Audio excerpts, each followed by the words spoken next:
Hi everyone. In this video, we are going to learn how to use union transformation in IICS. First, let us understand what union means in an SQL. Say, for example, you have a table 1, and you have data like A, E, I, O, U, right? All the vowels. And you have table 2, where you have data as B, C, D, F, all the consonants, right? And so on. Now, I wanted a table where I wanted to have all this data merged into one table. So how do we get that? So in that case, we use union in SQL. So when we union these two tables, so we get these two tables get merged and we get a third table with consolidated data of these two tables. And we have a concept of union all, meaning even though if we have duplicates, that duplicates will be displayed in that single pipeline. And if we wanted to have a distinct values, then we can use union. So this is the concept in SQL to actually merge two tables, right? Uh, to have a merged data, right? So this is all about union, basic understanding of union in SQL language. Now let us see what is union transformation in IICS. So say for example, I have two files. Sales of North America, you can see here it has a invoice, sales person is the person, country, and sales count, number of sales, right? So this is the data. In the same way, I have another file, my source file, where it has invoice, sales person, country, and count, right? Here we have different data, and I wanted to have a consolidated data view from these two sources and into a single stream. So how do I do that? So these are the two files which I wanted to read the data from and have a consolidated data into a single stream. So into a target, like my target would be a Oracle here. So I wanted a consolidated view of this data into a target database called Oracle. So this is my Oracle database and this is the table. You can see here I have these columns where the table structure has been defined, but it doesn't have data. So we need to actually read this data from these two flat files and have this data written as a consolidated data into this Oracle table. So that's what we are going to achieve. But how are we going to do that? Let's see that. So log into your IICS and select the data integration service and create a mapping. So you see source here, right? So we can name this source as sales from North America. And we need another source, right? We wanted to read data from two sources. So let's name this source as sales of EMEA. Right? So let's define this. Where do we need to read the data from for the first source? So I have connection, flat file connection. So you can see here the flat file connection is we'll be reading data from my Securagent installation machine. So I have installed my Securagent on my local machine, and this is the location where I'm going to read the file from. You can see here I have the file saved at this location and created the connection for the same. We can even test the connection and verify. Yeah, test connection is successful, right? Now select the object, that is the flat file.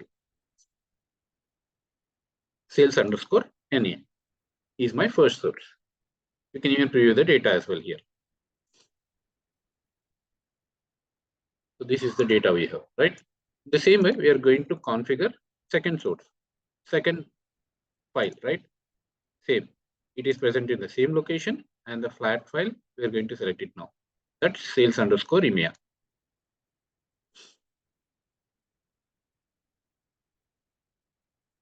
So now we have configured two sources, right? And we wanted to consolidate this data or merge this data from these two flat files and then have it loaded into the Oracle database. So how are we going to do that?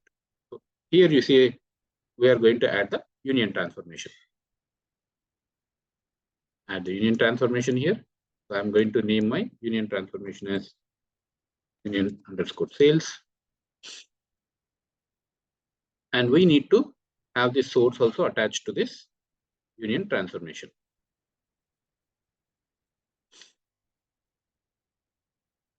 To input to. So first input will be from the source sales NA, and the second input will be from sales EMA. Now we are going to define the union transformation, incoming fields. You can see here two input groups, right? Input one and input two. So input one is, let's rename it sales NA, and you can see here once you select, you get the fields here. The downwind, so in the below, right? The below is that. This is sales EMEA, and we have the fields here. You can see it. These are the incoming fields coming to the union transformation from the two sources. Now we need to define the output fields. So output fields, once we define it, we can actually map this into the target. So it by default, it takes from one of the input groups. So if you wanted to have them new fields, then we can just say new field and create the new fields as well. Or we can actually read it from any of the input group. So by default, it actually read it from one of the input groups. So in our case, both the fields are same. So we don't need to worry. And field mapping. We need to have field mapping here. Say, for example, the field names could be different, right? So the condition for union is only the data type has to be matched. It could have different field names. It could even have the different number of arguments as well, in the different number of columns as well. Right. So now how do we map it? Manual, and then I'm going to map it with the exact field. Same way, we need to map for input group sales EMEA as well. You can use smart map as well. So this is how we actually map the incoming fields with the output fields. Now defining, we are going to define the target. So target is our Oracle.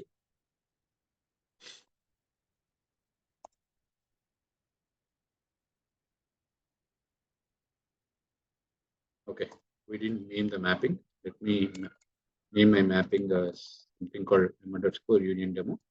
And target, we wanted to define it, right? So you can see incoming fields are these, and target we will define it, my Oracle target.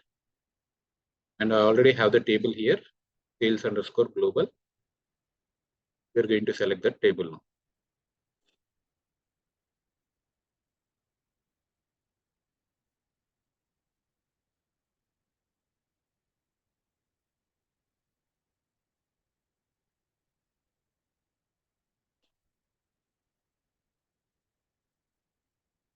All right, so we have selected sales _ global. That's our target database, where we wanted to load the data from the two flat files.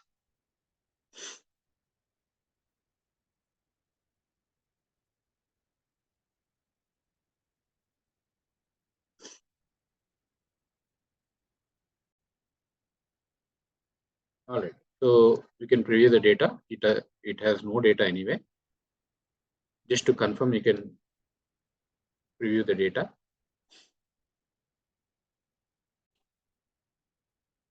Yeah, you can see no records to you, right? All right.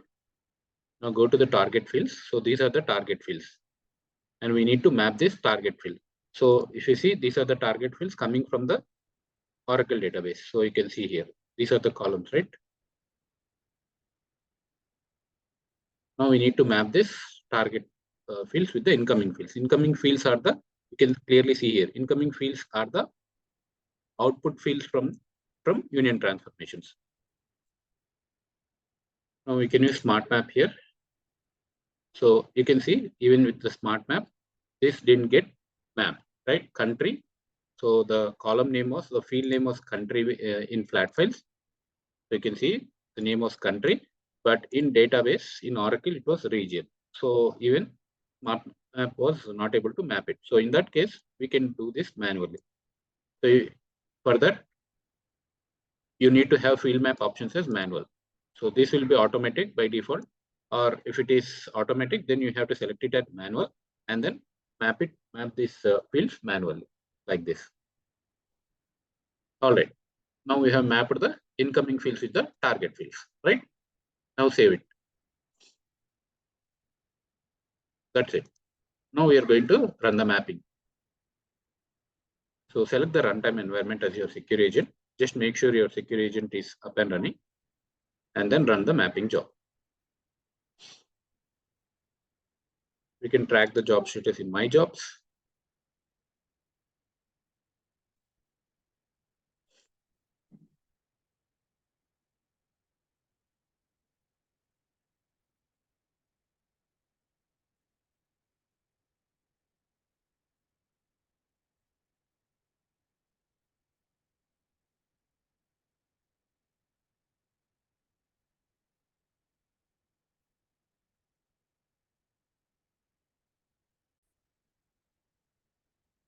Yeah, job is successful and rows processed is 11. So let's verify that.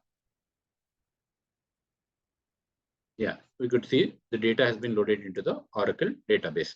And we can see here, data has duplicates as well. In sales EMEA, the second source file, so there were duplicates.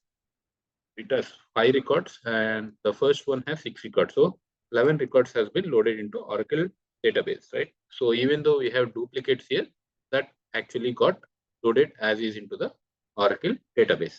So union transformation actually works as union all, right? So in SQL, when we say union all, we even get the duplicates. So in order to actually restrict to have only distinct values, then we use union in SQL language, right? So for that, what we need to do is, if we want to have the distinct values, then after union transformation, we just need to use the sorted transformation and select the distinct option there, so that we only get the distinct rows loaded into the target database. And to know how to use sorted transformation, you can refer my previous videos, or I will be providing the link for that video in the description below. You can find that link in the description as well.